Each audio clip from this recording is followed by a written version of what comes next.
que eu estou feliz em poder estar aqui, de poder compartilhar com você de momentos como esse. É um prazer muito grande poder ministrar a palavra de Deus. Sentimos falta também, não sei se é recíproco, né? Mas a gente sentiu muita falta também de poder estar aqui, de compartilhar um momento da palavra de Deus, que é tão importante e fundamental.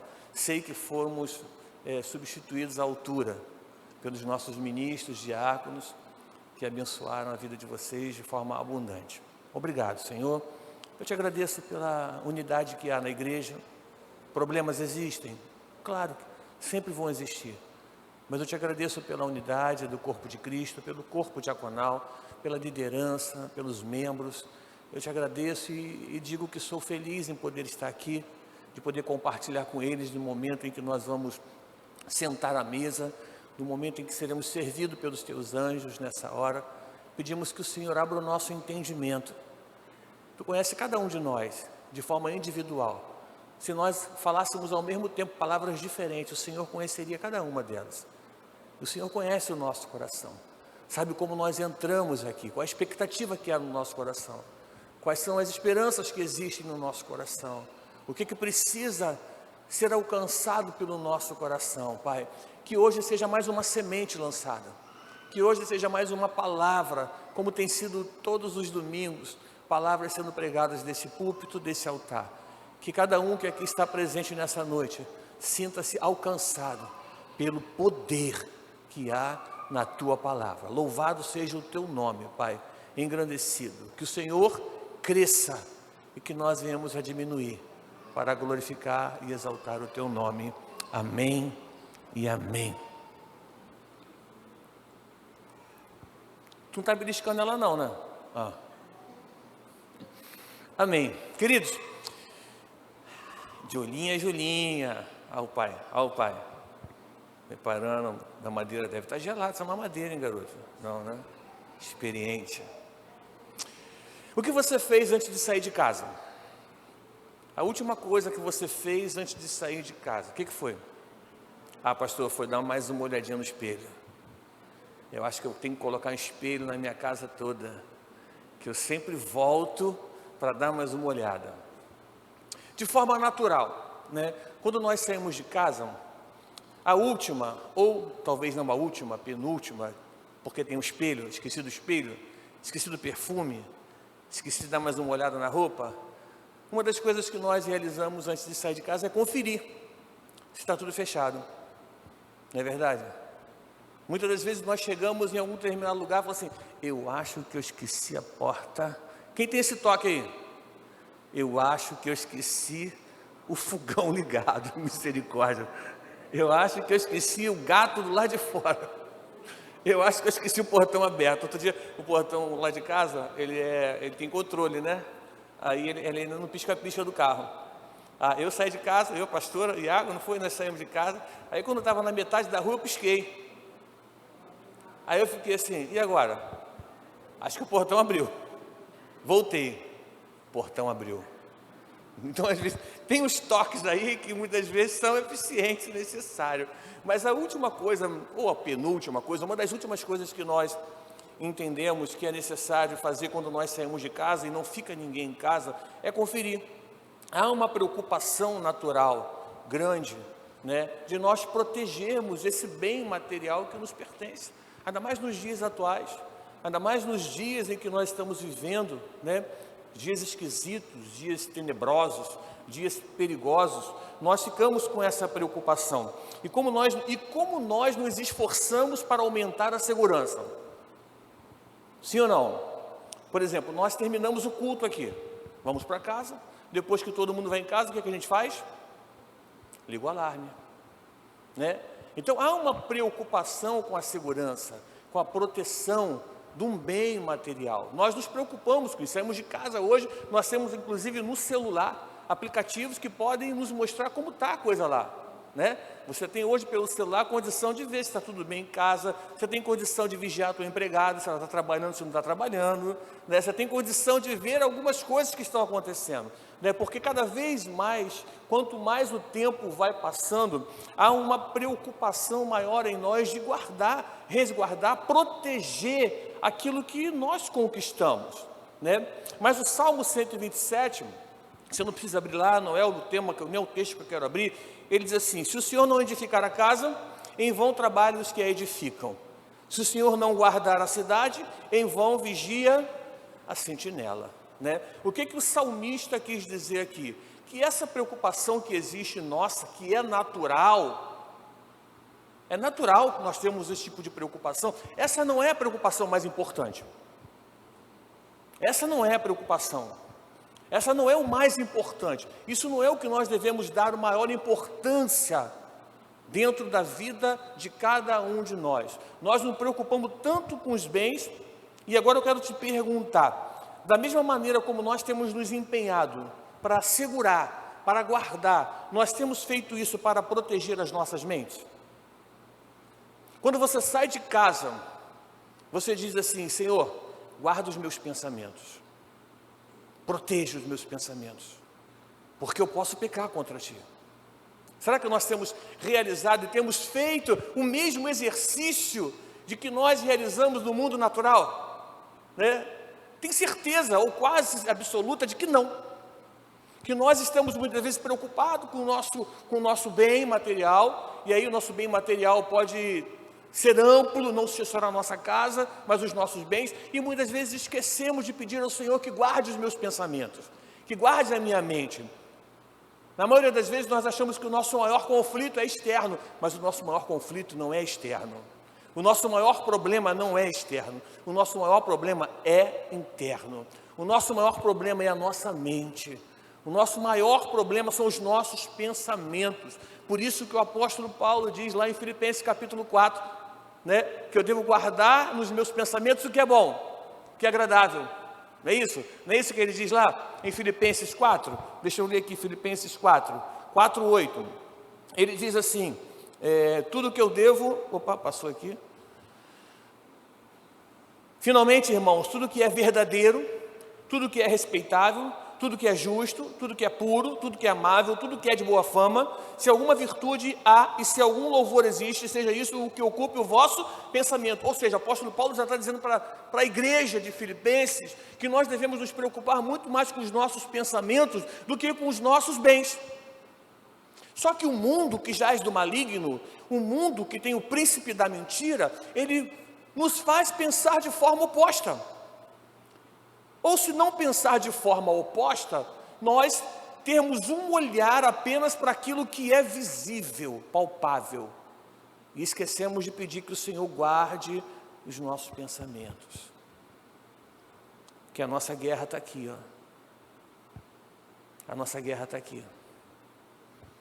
Por mais que as coisas materiais sejam importantes, por mais que os relacionamentos familiares sejam importantes, cada um de nós tem um conflito nos nossos pensamentos, que podem produzir vitórias, mas também podem alcançar grandes derrotas. Parece um sonho, parece uma utopia isso. Nós não pensamos dessa forma, né? Nós não pensamos dessa forma. Se nós pensássemos dessa forma e pedíssemos que o Senhor nos ajudasse a guardar em nossos pensamentos só aquilo que é verdadeiro, puro, santo, agradável a Ele, nós seríamos muito mais felizes. Porque muitas das vezes nós estamos conquistando, mas nós estamos em conflitos que nos levam para uma frente de batalha, onde essa frente de batalha, em determinadas circunstâncias e situação, nos trazem derrotas. E eu quero poder compartilhar com você de um conflito que aconteceu, né, que está descrito no Evangelho de João, no capítulo 5 do Evangelho de João,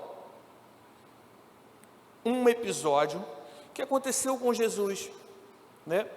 Jesus é aquele que conhece os nossos pensamentos, amém, irmãos? Sim ou não?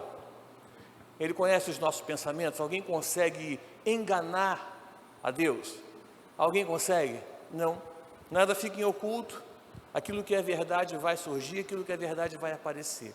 E esse episódio que acontece aqui, a cura de um paralítico, né? Esse episódio eu vi há pouco tempo, essa semana que passou, no The Chosen, né? The Chosen está em alta, né? Não sei se vocês vão cobrar autorais aí, porque o Diácono Dennis colocou aqui uma propaganda do The Chosen. Agora eu estou fazendo uma propaganda do The Chosen também, né? Um episódio de que Jesus entra aonde esse paralítico se encontra. Eu quero poder compartilhar com você um pouco dentro desse contexto que nós estamos falando, desse conflito da mente que nós vivemos, quais são os pensamentos que o Senhor nos traz para termos uma reflexão que possa levar para a nossa vida e talvez sairmos daqui hoje definitivamente curados. E sair daqui hoje definitivamente sabedores daquilo que o Senhor espera de cada um de nós. Saber que o nosso conflito maior não é nas coisas terrenas, é nas coisas mentais que está na nossa mente. E diz assim: passadas essas coisas, havia uma festa dos judeus e Jesus subiu para Jerusalém com os discípulos.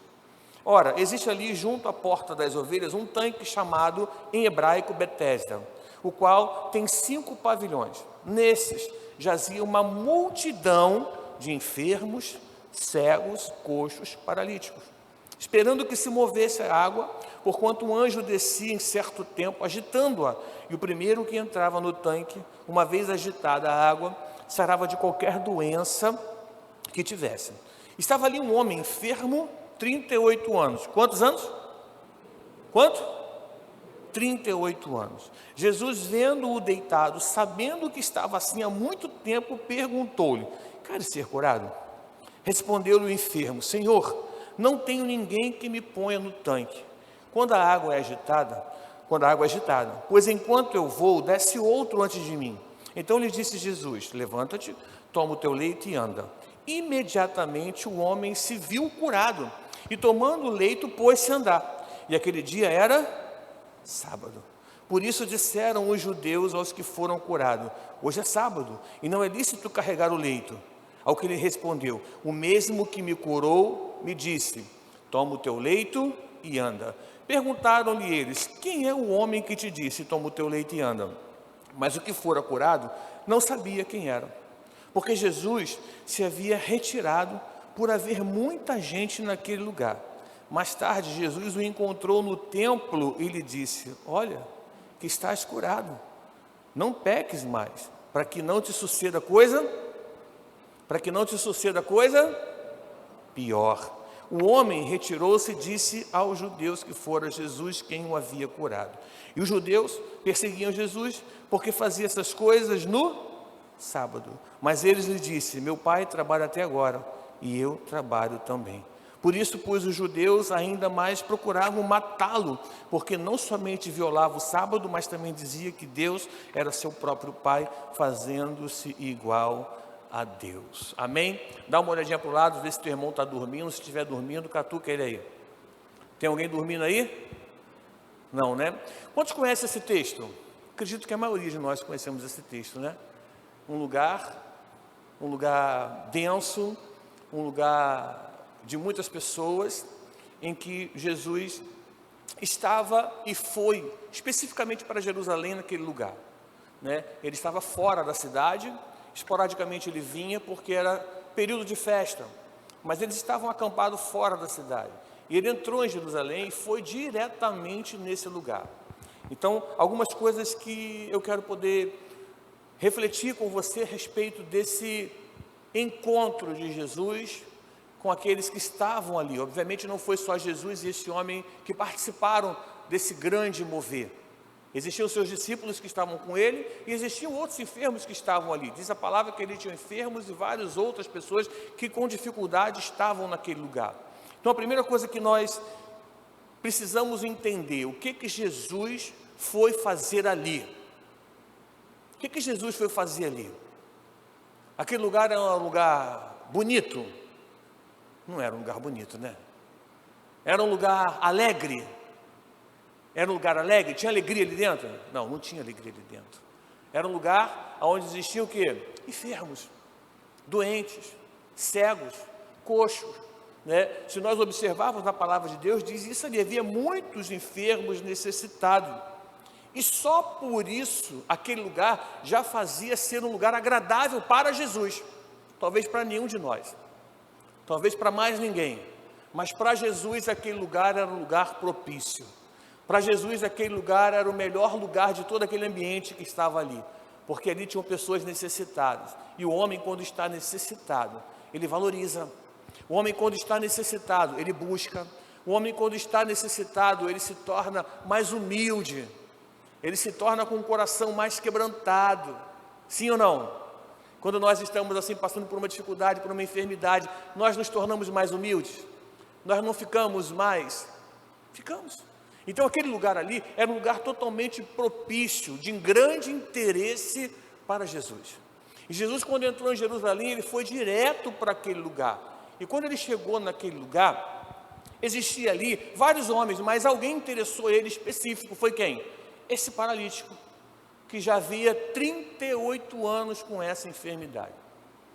38 anos, você imagina alguém enfermo 38 anos, esperando a sua hora chegar, e podemos aqui conjecturar, pensar, de que ao final desses 38 anos, aquele homem já não tinha esperança mais nenhuma, aquele homem já estava ali por estar, ele já tinha acomodado naquele lugar, ele já tinha um cantinho dele, né? Embora quando a água se movia, né, e segundo o relato deles aqui, né, aquele ambiente era um ambiente pagão, enquanto a água se movia, né, talvez aquela pouca esperança ainda brotava no seu coração, no sentido de que de alguma forma ele poderia chegar até ali. Mas eu acredito que aquele homem estava cansado, eu acredito que aquele homem tinha perdido toda a sua esperança, eu acredito que aquele homem na realidade estava esperando a morte chegar ali. Acredito que aquele homem estava esperando, né, que todas essas coisas acontecessem para que a sua vida chegasse ao fim e ele pudesse ter uma morte, talvez, em que alguém pudesse olhar e pudesse fazer um enterro decente para ele ou não. Então ali tinha um homem de 38 anos que chamou a atenção de Jesus. Na realidade, nós podemos até imaginar que Jesus só foi ali por causa dele. Nós podemos imaginar que Jesus estava naquele ambiente de enfermos, onde tinham muitos coxos, muitas pessoas fisicamente abaladas, fisicamente debilitadas, né? Era um lugar propício para Jesus estar. Hoje nós temos um lugar propício que Jesus está, que é a igreja do Senhor, onde existem pessoas enfermas. Talvez as nossas enfermidades não estejam aparentes, talvez as nossas enfermidades não estejam visíveis, mas talvez existam muitas, se não todas as pessoas que aqui estão, com algum tipo de enfermidade na alma, que precisa ser curada. E esse é um lugar propício para Jesus estar. Jesus está nesse lugar propício. Jesus está na igreja porque é um lugar propício para que haja o quê? Cura, salvação e libertação. Talvez a gente não esteja com nada exposto. Ninguém sabe que você está enfermo. Ninguém sabe que existe uma doença em você. Mas talvez exista uma doença na alma que esteja corroendo a tua alma. E você está sofrendo durante talvez não 38 anos, um pouco menos, ou até mesmo um pouco mais do que esse homem. E Jesus entrou naquele lugar e ele observou aquele homem que estava ali, que o seu semblante já dizia por si só. Estava esperando a morte chegar. E Jesus adentrou. E aí quando Jesus entra e vê aquele homem ali, ele faz uma célebre pergunta, né? Que chega para muitos ser até uma comédia Jesus perguntar isso, né? Jesus pergunta o que para ele? Queres ser curado? Né? Essa é uma pergunta em que a gente fica assim, pensativo, né? É que Jesus perguntou isso mesmo?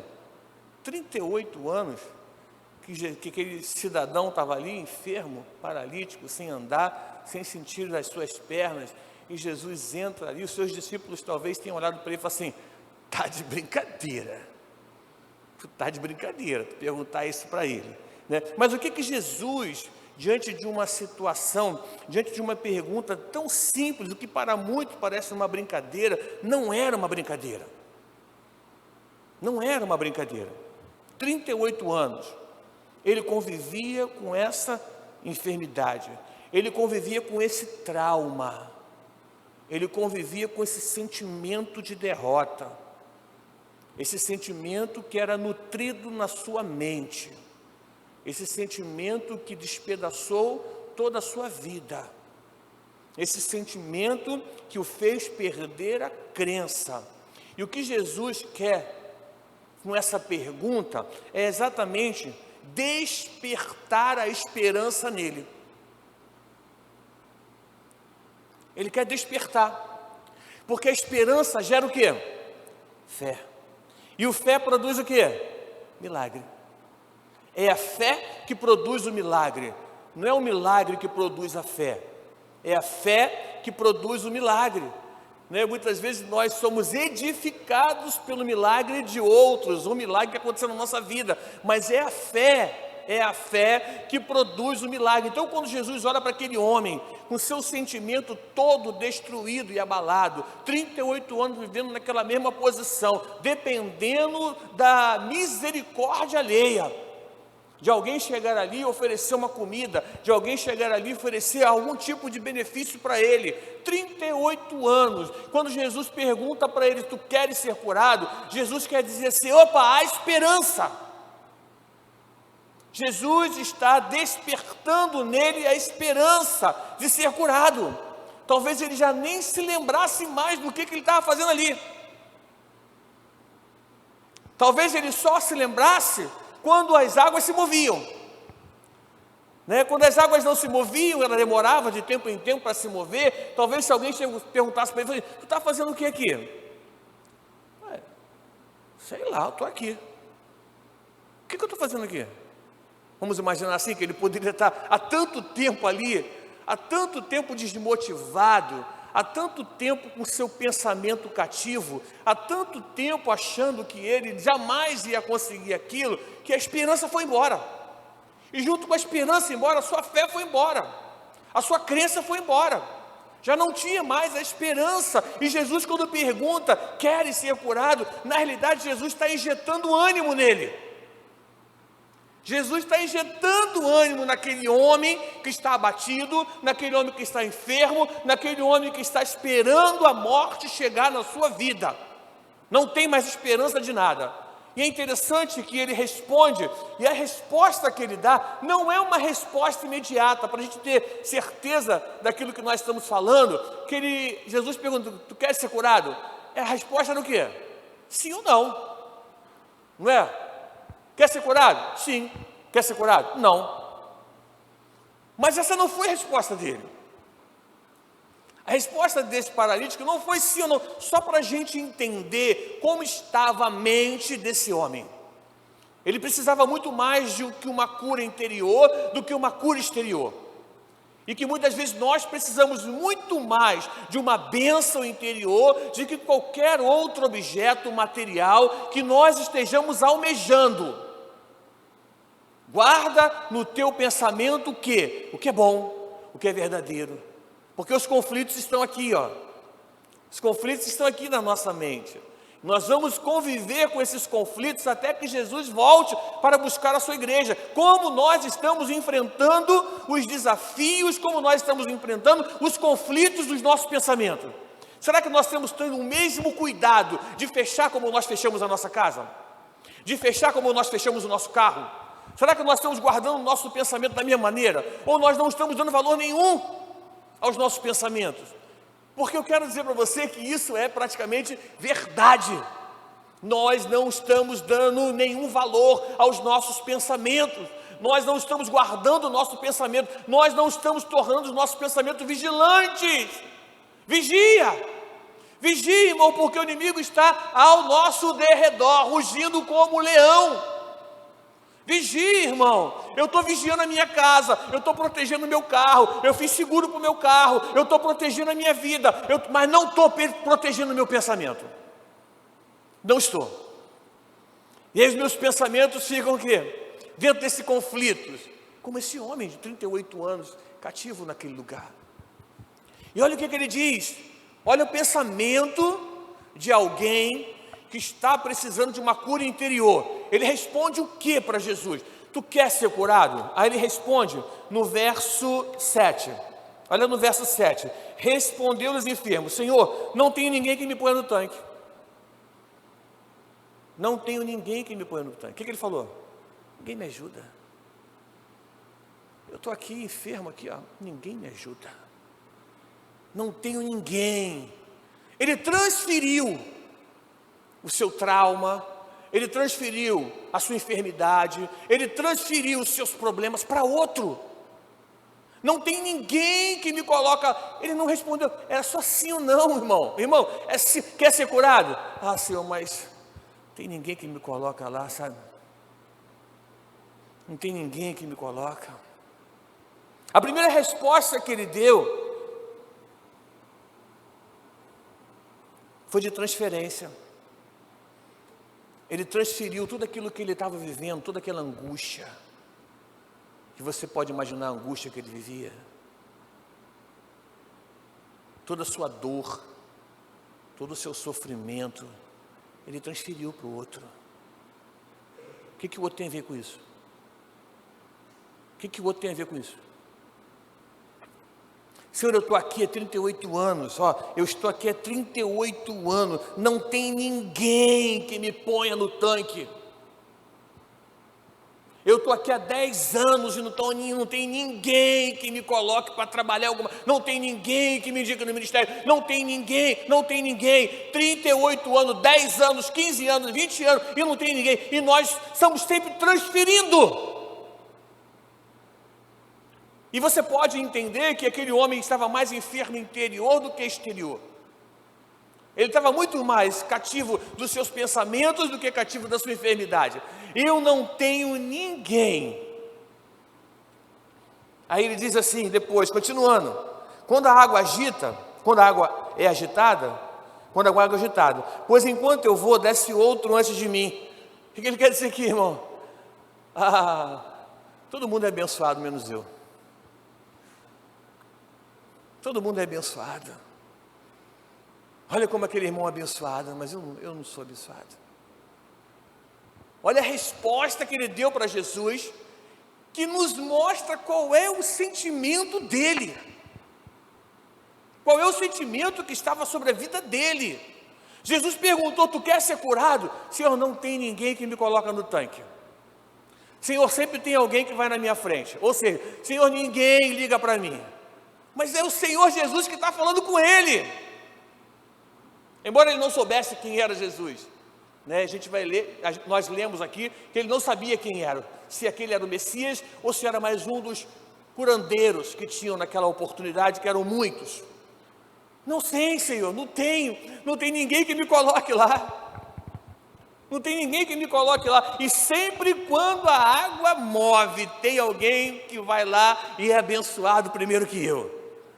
São palavras que fazem parte muitas vezes do nosso cotidiano, da nossa história, de querer primeiro transferir as nossas responsabilidades para outro, de achar que ninguém está preocupado com a minha enfermidade, ninguém está preocupado com a minha dor, ninguém está preocupado com a minha vida. Sempre tem alguém que está sendo abençoado e eu não estou sendo abençoado. Sempre tem alguém que está prosperando e eu não estou prosperando. Sempre tem alguém que está sendo curado e eu não estou sendo curado. Sempre tem alguém. É familiar esse tipo de resposta? É familiar esse tipo de resposta? É um sentimento que nos ronda quando nós estamos passando por conflitos na nossa mente, nos nossos pensamentos. É de achar que as pessoas que estão ao nosso redor não ligam.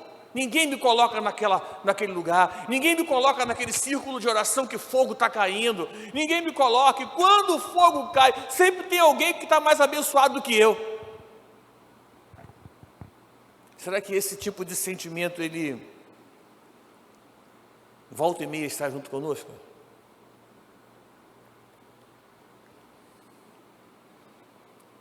Pois essa era a situação daquele homem. Só os outros. Só sou um miserável, ele podia dizer assim, né? Sou um miserável. Agora, interessante, para a gente fechar esse versículo aqui, 7, que é o versículo da resposta dele, é que ele responde, olha como é interessante isso aqui.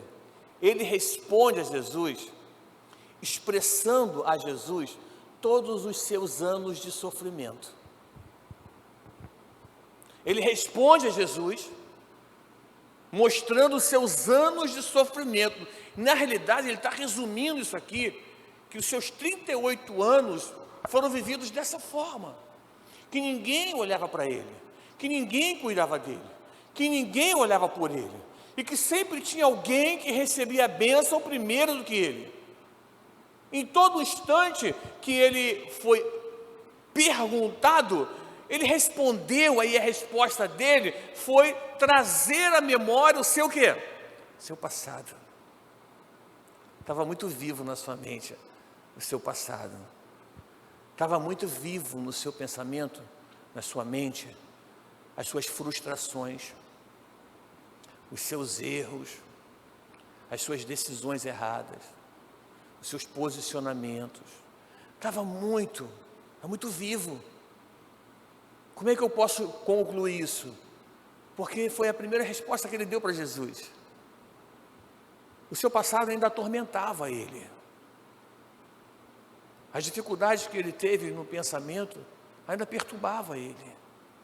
Os problemas que ele viveu na sua infância, na sua juventude, no início do seu relacionamento, no início da sua vida profissional, no início do seu convívio familiar, estava muito vivo.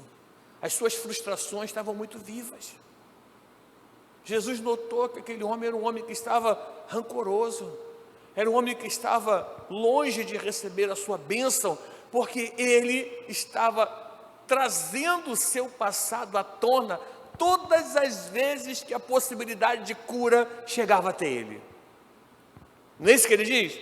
Todas as vezes que chega, a água se move, vem alguém na minha frente. Todas as vezes, ninguém é capaz de me levar até ali. Ninguém pode fazer mas todo mundo que estava ali estava enfermo. Pô. Farinha pouca, meu pirão primeiro. Tu faria isso, irmão? Tu está esperando a água se mover. Tem um irmão do teu lado ali com a mesma enfermidade que você. Só que tu consegue pular, ele não consegue. Ele está deitado lá. Né? Ele vai se arrastar ali. Quando ele dá o primeiro arrastada, chega alguém, bluf, mergulha. Misericórdia. Realmente, né? Dá um sentimento realmente de ódio. Frustrado, esse homem estava frustrado, esse homem estava decepcionado. E assim, quando Jesus olhou para ele, fez essa pergunta, ele foi trazer a resposta lá atrás. Ele veio trazer a resposta para Jesus daquilo que tinha ficado lá atrás e que ainda impede aquele homem de crescer, de evoluir, de ser curado, de ser restaurado. Lá atrás estava a resposta daquele homem. Jesus queria sim ou não. Jesus queria eu quero. Jesus queria me cura. Jesus queria me liberta. Mas Jesus, primeiro, ele gerou uma motivação nele. Ele foi no foco. Ele foi no problema. O problema daquele homem ali não era especificamente a sua enfermidade física. Eram os seus traumas que estavam lá. Era a sua mente que estava em conflito diário. Era a sua mente que não conseguia descansar. Era a sua mente que estava perturbada. Era a sua mente que vivia sempre sob um sistema acusatório. Era a sua mente que estava todos os dias perturbando a vida daquele homem. E quando Jesus tocou nessa ferida, e quando Jesus permitiu que ele trouxesse à tona o motivo da sua enfermidade na mente, Jesus falou para ele instantaneamente o quê? Levanta. Levanta. Pega tua cama e mete o pé. Não foi isso que Jesus disse para ele? Depois dele ter exposto, havia necessidade de Jesus fazer isso, irmãos? Havia. Porque aquele homem sairia dali curado, mas ele não ia refletir, e talvez não sei nem se refletiu, eu não sei nem se depois, posteriormente, ele pensou nesse sentido, mas Jesus fez ele trazer à tona. Jesus alimentou a fé daquele homem, e aquela fé daquele homem trouxe esperança, e aquela esperança que aquele homem teve proporcionou a Jesus dizer para ele: levanta-te, toma o teu leito e anda. Levanta-te, toma o teu leito e anda. Era necessário que Jesus pudesse cauterizar, queimar, destruir aquele pensamento que o atormentava, aquele pensamento que tentava destruir a sua vida, aquele pensamento que a todo momento vinha à tona e o deixava e o impedia de caminhar. Talvez ele tivesse, um posicionamento diferente, as pessoas poderiam ajudar ele, talvez, não sei. Estamos aqui pensando, imaginando uma cena como essa. Se nós estivéssemos naquela situação lá, e você, vou fazer uma aliança com o irmão, porque o irmão vai me ajudar. Não, mas ele sempre tinha no coração, ninguém me ajuda. Sempre vem alguém primeiro que eu. E aí Jesus, indignado, aquele homem indignado, disse: olha, Senhor, acontece isso. Levanta-te, toma o teu leito e anda. É necessário que a gente cauterize, queime todo esse sentimento que nos faz alimentar esse sentimento de derrota que existe em cada um de nós. Que volta e meia ele nos assombra como um fantasma. Que volta e meia nos impede de receber a nossa bênção. Porque nós retrocedemos lá atrás. Nós voltamos lá no problema que está lá atrás, porque nós não demos o devido valor a esse sentimento, porque nós não vigiamos os nossos pensamentos. Senhor, que os meus pensamentos sejam ocupados por aquilo que é verdadeiro, aquilo que é justo, daquilo que é bom, daquilo que te agrada. Não, nós esquecemos. Assim é a nossa vida espiritual diária. Nós recebemos uma palavra de libertação, somos libertos, e quando nós menos esperamos, retrocedemos e voltamos ao mesmo lugar onde nós estávamos naquele dia que Jesus apareceu naquele culto e proclamou libertação na minha vida, porque nós não nos tornamos vigilantes.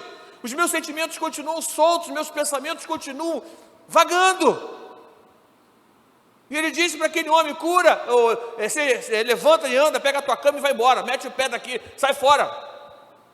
E ele foi. Mas ele voltou para esse mundo, que é um mundo de ódio. Nós vivemos num mundo de ódio. Nós vivemos num mundo de raiva.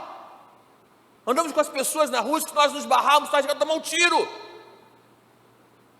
Pessoas que estão maltratando a natureza humana e a natureza animal.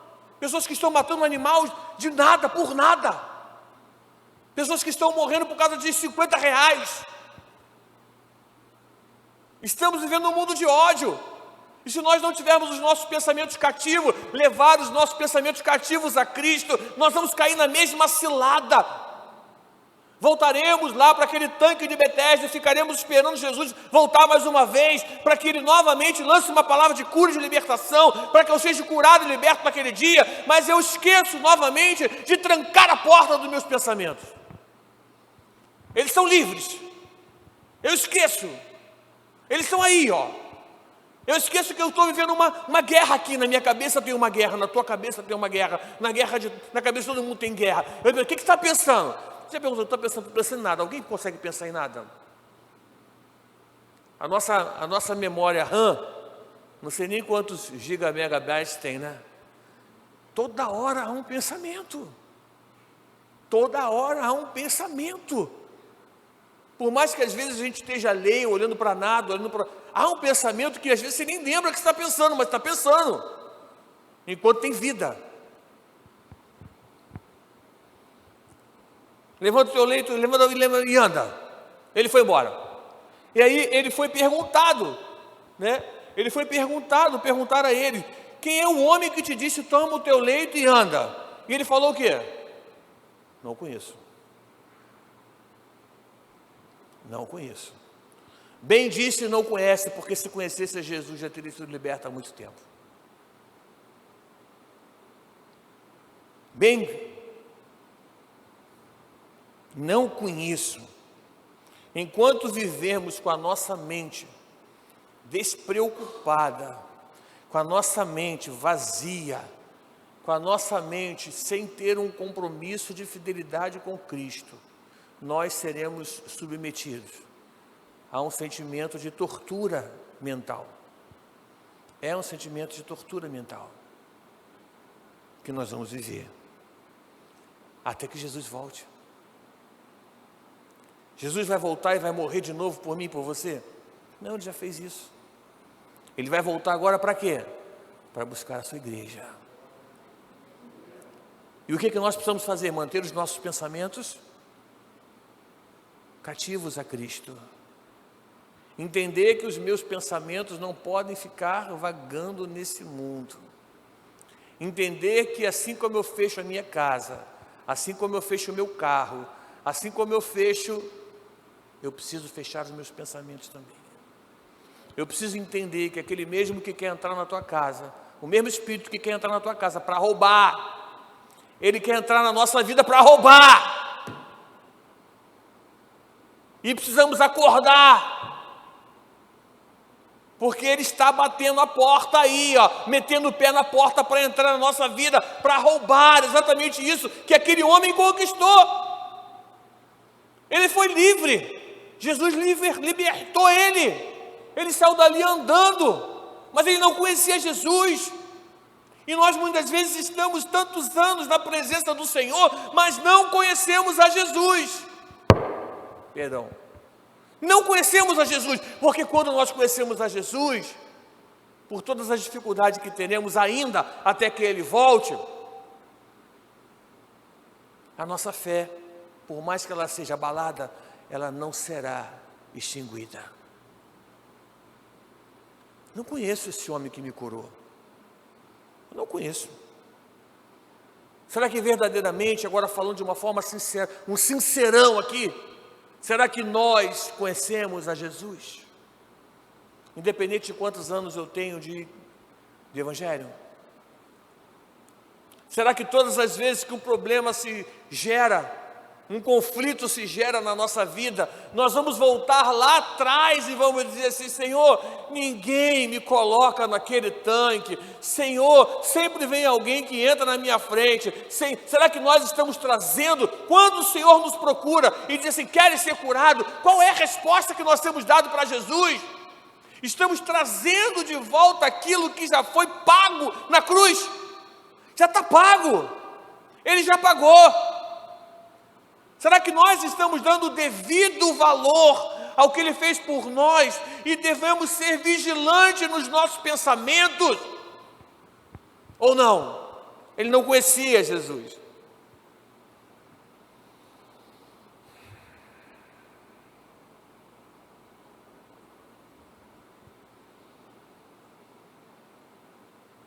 E aí Jesus encontrou com ele de novo, no templo. E Jesus disse para ele assim: olha que já está curado, não peques mais, para que não te suceda coisa pior. O que ele está dizendo aqui para esse homem? Cuida da tua mente, porque o pecado está na porta.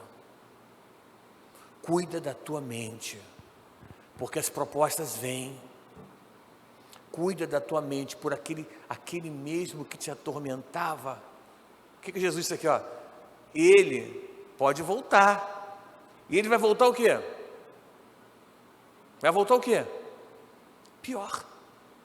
Lembra da passagem que Jesus fala da estratégia de Satanás? Né?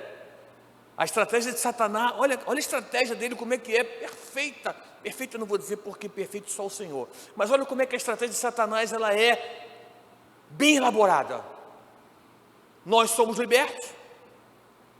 Aquele espírito que nos incomodava não nos incomoda mais. Mantemos a casa vazia, limpa e arrumada. Mas aquele espírito que foi expulso vaga, não encontra morada e faz o quê? Volta, ainda traz uns coleguinhas dele para fazer bagunça. 7, volta mais 7. Quando o Senhor Jesus disse assim: olha, vai e não peques mais, Ele quer dizer para a igreja dele hoje: olha, vigia os teus pensamentos, vigia os conflitos da tua mente. Para de querer valorizar mais as coisas materiais e naturais do que valorizar aquilo que é o teu interior. Para de querer apenas a sua cura, a sua prosperidade. Para e preserve a tua mente saudável. Mantenha a sua vida curada. Quando Jesus disse isso para ele, foi Jesus, foi aquele que me curou, foi Jesus. Ele disse: vai, não peques mais, guarda com chave, tranca, que nem você trancou a tua casa antes de vir para cá, que nem você trancou teu carro ali fora, que nem trancou a bicicleta que está ali. Tu não trancou? Com medo de ser roubado? E por que tu não tem medo de roubar os teus pensamentos? Porque eu nem pensei nisso, pastor. Mas Jesus está dizendo isso. Pensa que os nossos pensamentos estão sendo roubados. Pensa porque as nossas mentes estão sendo poluídas. Pensa porque aquele espírito que foi expulso da nossa vida, aquele demônio que foi expulso da nossa vida, que nos produzia fraqueza, ele está rondando por aí, ó. A casa está limpa, está arrumada, mas está vazia. Fecha a porta. Não permita. Não deixe que o inimigo venha roubar aquilo que o Senhor tem feito por nós. Não permita que o inimigo venha trazer uma força opressora muito maior. É por isso que a palavra de Deus diz, né? Quem está de pé, cuide-se para que não caia. Porque se cair para levantar, quem já caiu sabe como é que é, né, irmão? Quem já caiu sabe como é difícil levantar. Por que é difícil levantar? Porque é uma estratégia das trevas. Ele é mentiroso. Ele é o pai da mentira. Ele vem para roubar. Ele vem para matar. Ele vem para destruir. Ele vem para nos colocar na posição de coitado. Ele vem para dizer para mim que ninguém gosta de mim. Ele vem para dizer para mim que vem sempre alguém na minha frente para ser abençoado, e eu continuo naquele mesmismo, sabe? Naquele ciclo de que eu recebo, sou curado, mas amanhã eu continuo e volto lá para o tanque de Betesda, para esperar de novo aquelas águas se moverem, para receber de novo a minha cura. E aí eu sou curado pela misericórdia do Senhor. Nós somos libertos pela misericórdia do Senhor, e aí nós agimos de uma forma insensata, nós não vigiamos, nós não guardamos a nossa mente, não guardamos o nosso pensamento, e quando nós vamos ver, estamos de novo no tanque de Betesda. E aí o Senhor aparece de novo no tanque de Betesda, porque esse lugar é o lugar que é agradável ao Senhor, pela libertação. Ele sempre vai estar no lugar dos oprimidos, onde tem enfermos, aonde estão aqueles que estão prejudicados fisicamente e mentalmente. Ele sempre vai estar ali. E aí nós voltamos para lá, ele volta para lá e fala assim: filho, venha, saia, levanta-te, toma a tua cama e vai embora. Toma a tua cama e vai embora. Mas será que nós vamos ficar nesse ciclo de ioiô até quando? Precisamos entrar no descanso do Senhor. E estar no descanso do Senhor é vigiar a nossa mente. E você sabe muito bem aquilo que pode estar interferindo na tua mente, nos teus pensamentos. Precisamos fazer um exercício. O que é? É a internet? É o celular? É a mídia? É a televisão? São as séries? São as séries. É isso que nos enfraquece, é isso que nos coloca de novo lá no tanque de Betesda, é isso que está nos trazendo prejuízo para a nossa vida espiritual. Vigia, dosa isso com equilíbrio, dosa, a gente precisa dosar isso com equilíbrio, precisamos entender de que maneira nós precisamos guardar os nossos pensamentos para que as brechas não venham. O nosso maior conflito não são as guerras externas, são as nossas guerras internas. Amém? Vamos ficar de pé.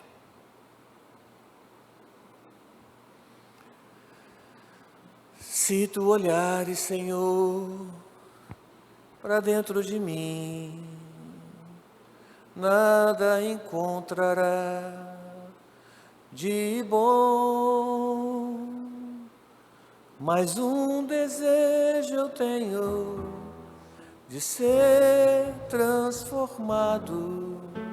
Preciso tanto do teu perdão, dá-me um novo coração. De novo. Se tu olhares, Senhor, para dentro de mim, nada encontrará de bom, mas um desejo eu tenho de ser transformado. Preciso tanto